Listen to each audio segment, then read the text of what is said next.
Oi gente, tudo bem? Seja bem-vindo de volta a mais um vídeo do canal. E hoje eu vim te contar como foi a minha experiência tirando a minha habilitação aqui nos Estados Unidos. Primeiro que eu tirei a minha habilitação porque é um direito que eu tenho sendo au pair aqui nos Estados Unidos, né, fazendo intercâmbio e tal. Eu tenho esse direito de tirar a minha habilitação aqui, até porque minha Wish Family precisa que eu dirija as crianças, então também a questão que eles pagaram todo esse processo, porque é uma necessidade deles aqui. Então, é isso, a primeira informação importante. Eu aqui posso dirigir com a minha habilitação do Brasil acompanhada da minha PID, né, que é a minha autorização internacional para dirigir aqui, que eu tirei quando eu tava no Brasil, que eu já até falei em outros vídeos aqui. Eu posso dirigir dentro do período de 1 ano, aqui no estado de Washington, né, deixando claro que tudo que eu falar sobre a minha experiência aqui é relacionado ao estado de Washington, porque cada estado tem as suas regras de trânsito, tanto com a sua PID, quando você vem com a sua PID, ou quando você tira a sua habilitação daqui também, tá bom? Bom, no geral, foram 3 passos que eu precisei para poder tirar minha habilitação. Eu primeiro fui agendar um teste teórico, né, um teste de escrita, que ele tem 40 questões e você tem que acertar no mínimo 80% da prova para poder passar para fazer a prova prática. Não precisa, não é obrigatório você fazer um curso de CFC, que nem a gente tem no Brasil, não é obrigatório. Eles te disponibilizam uma apostila, e aí você estuda toda essa apostila, que tem 100 e tantas páginas, e aí você estuda através dessa apostila, e aí você pode fazer a prova já referente ao que você estudou. Tem aplicativos que dá pra você fazer simulado, tem algumas formas de você se preparar também, além da apostila, mas a apostila ela é bem completa, então dá pra estudar aí, pegar firme e estudar somente a apostila também. O meu teste escrito, ele custou $40, com direito a 2 chances. Então, se eu reprovasse na primeira, eu tinha o direito a fazer uma segunda, dentro desse valor de $40. E aí, aí que começa o negócio, né?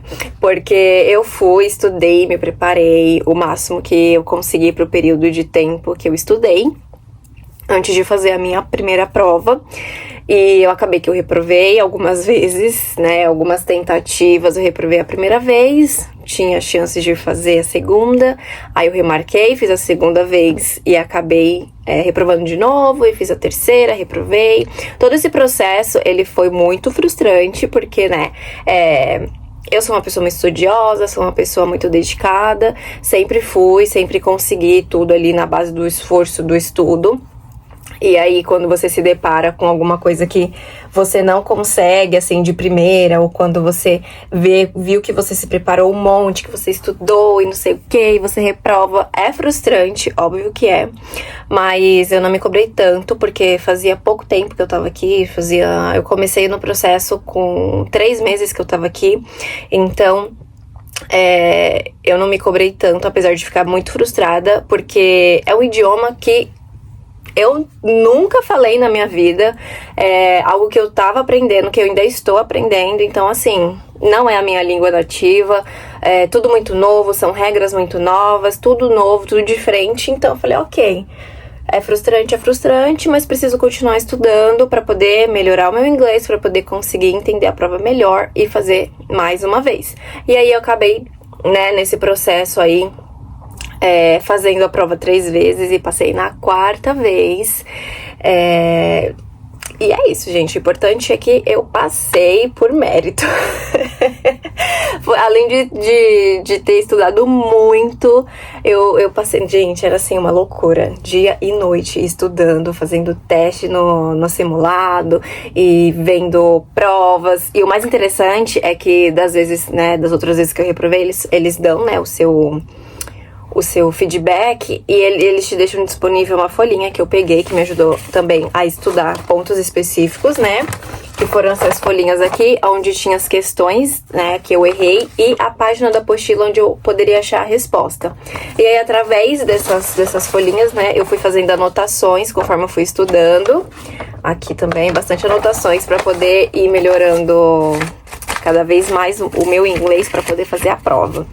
Mas passei na quarta vez, isso que importa, foi um alívio e uma sensação de que eu consegui finalmente, muito grande, mas deu certo, e aí eu já fui pro segundo passo. Bom, só um adendo. Essas 3 provas que eu fiz, eu não fiz tudo no mesmo dia. Eu fui fazendo espaçadamente para que eu tivesse tempo, né, de absorver aquela informação, né, aquela frustração e estudar um pouco mais. Então isso acabou levando um pouco mais de tempo.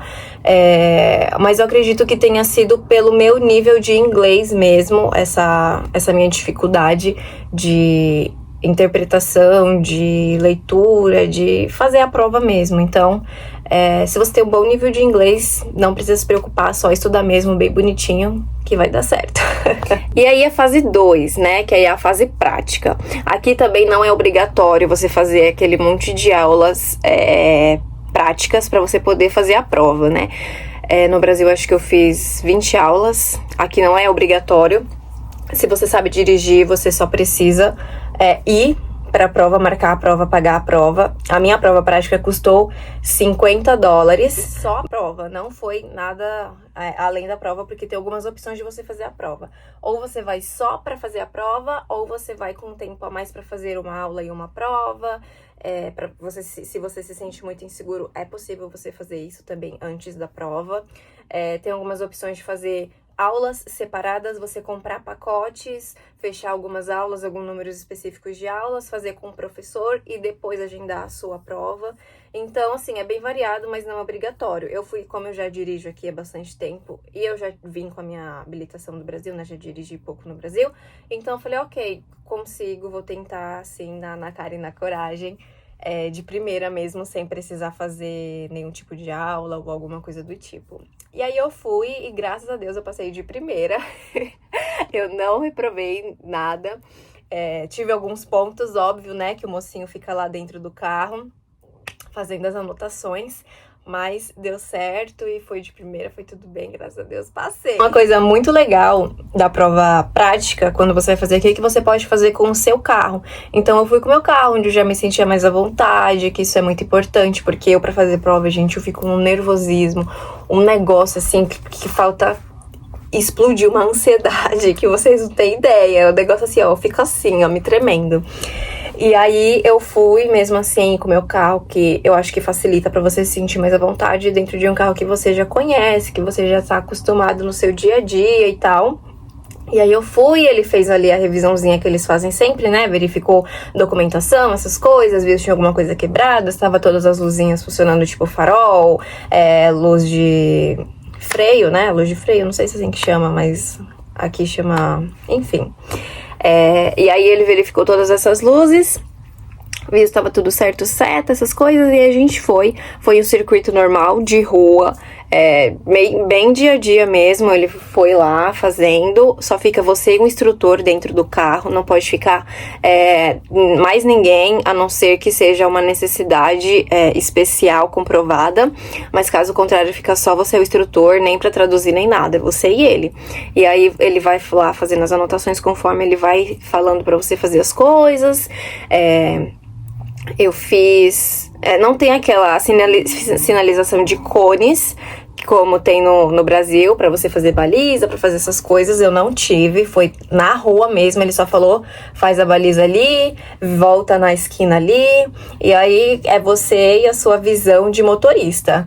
E aí eu fui e fiz, deu tudo certo, graças a Deus. Fiz, ó, bonitinha. Pelo menos nisso eu me garanti. E aí deu tudo certo, eu passei. Aí você também precisa acertar no mínimo 80% da prova para poder passar. E aí quando eu passei, ele me deu um documento que já me liberava para eu poder ir para um outro órgão aqui que chama DOL. Eu não sei se chama assim em todos os Estados Unidos, mas aqui no estado de Washington chama DOL. Ele é tipo um Detran, onde eu fui para tirar foto, para verificar informações, para ver documentação, onde coloca todos os dados para poder fazer a emissão da sua habilitação. E aí, depois disso, eu paguei lá a taxa de $90, que foi o mais caro de todo o processo. $90 foi bem rapidinho, foi coisa assim de 5 minutinhos. E aí, Pronto, eu só aguardei chegar em casa, minha habilitação, tive que colocar meu nome na caixa do correio para eles poderem ver, porque como é um documento, precisa ser realmente entregue no lugar certo. Então, tive que pôr o meu nome, né, dentro da caixa do correio, deixei lá, e no período de 2 semanas aí, chegou a minha habilitação em casa, bem bonitinha, e o mais legal aqui, deixa eu tampar aqui minhas informações, ela é um cartãozinho, ela vem com o nome do estado, né, que você tá morando, no caso, né, como é Washington, vem escrito Washington, se fosse Nova York, escrito Nova York, enfim, cada estado suas regras. E aí você tem aqui as fotinhas, bem bonitinhas, 2 fotos, é um cartão, não é um papel, e aí você tem o código para eles poderem verificar a autenticidade, etc.